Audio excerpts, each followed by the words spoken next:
Assalamu alaikum урматтуу достор. Биз мына азыр популярдуу болуп аткан трендти биз жабабыз. Биз жашоодогу болуп жаткан мунаранын мүнөздөмөсүн мен айтып берем силерге, жашырбай. Баштайынбы? Баштадык. Мен хотя бы саат окшоп саат 12ге чейин уктабайм.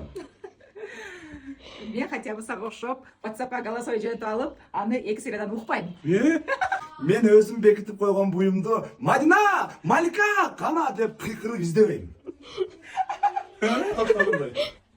Мен сага окшоп, Instagramга киргизген видеомду 100 жолу көрбөйм. Токтоп тур. Мен сага окшоп 39га чыгып калдың. 39 жылдын жарымын боюну өткөрбөйм. Точно ошондой. Окшоп. Эрте таңган болса жетте туруп алып, кубактын түйүнө телефондун звугун 100% менен укпайм. Мен хотя бы сага окшоп.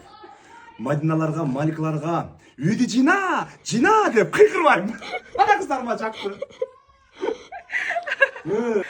Мен хотя бы сага окшоп, түндө 2 жолу туруп тамак жебейм.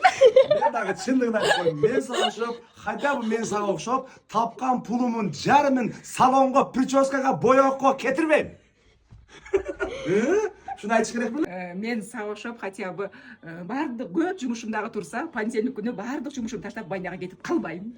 Мен хотя бы сага окшоп, балдарымды Дария шымына, пампесине жайлап койсо, Малика, Мадина, Кудман, мынаны тазала дебейм.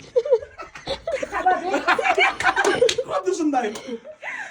Мен сага окшоп, баскан турганымды группаларга жөнөтүп, саар менен туруп алып, ар бир группага Кутман деп чыкпайм.